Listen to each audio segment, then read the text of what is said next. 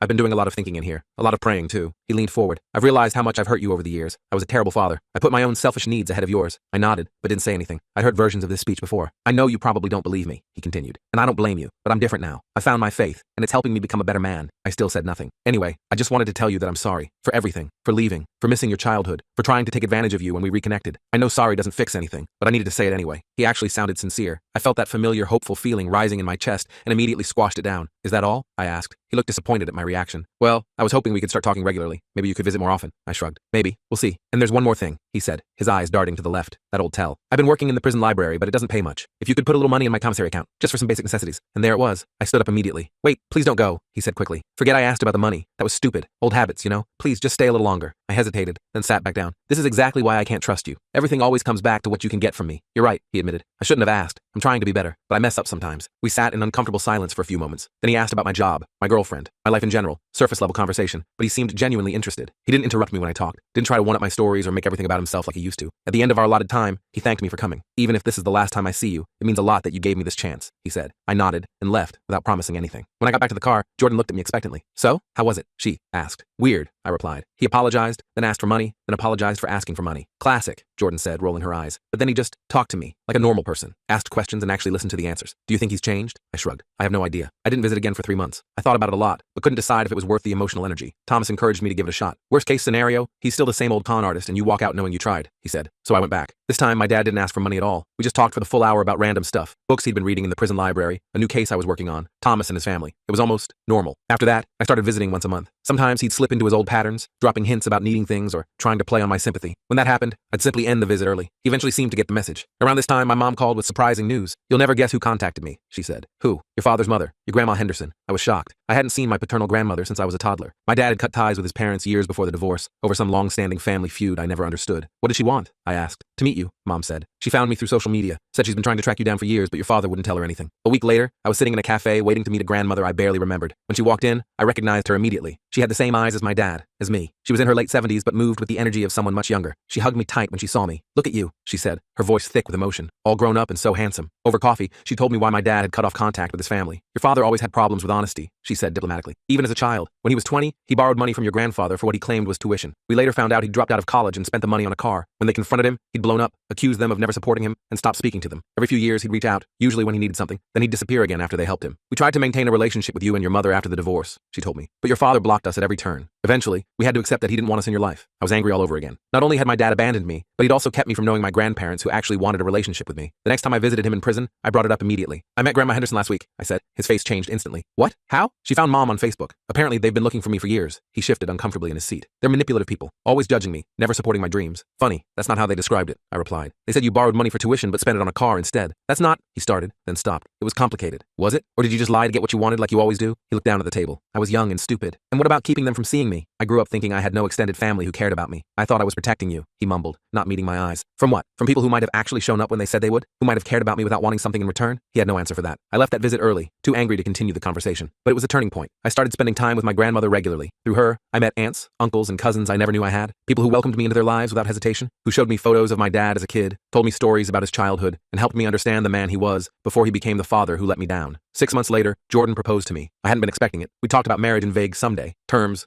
but she surprised me with a ring after dinner one night at home. No big public gesture, just the two of us in our pajamas on the couch. It was perfect. As we started planning the wedding, the question of whether to invite my dad loomed large. He would still be in prison when the wedding took place, so it was mostly symbolic, but it felt important. I discussed it with Jordan, with my therapist, with Thomas, even with my mom. Everyone had different opinions, but they all said the same thing in the end. "It's your decision." I visited my dad and told him about the engagement. He seemed genuinely happy for me. Then I took a deep breath and said, "I'm not sure if I want you at the wedding, even symbolically." His face fell, but he nodded. "I understand." "Do you? Because I'm not doing this to punish you. This isn't about the past anymore." "Then what is it about?" he asked quietly. "It's about the fact that a wedding is supposed to be about people who support your relationship and want to see you happy. And I don't know if that's you. I've never been sure if you care about my happiness or just what I can do for you." He was quiet for a long time. When he finally spoke, his voice was different somehow, softer. You're right to question that. I haven't given you many reasons to believe I care about you for you. He looked up at me. But I do. Even when I was at my worst, even when I was using you, I still loved you. I just love myself more. It was the most honest thing he'd ever said to me. I won't ask to be at your wedding, he continued.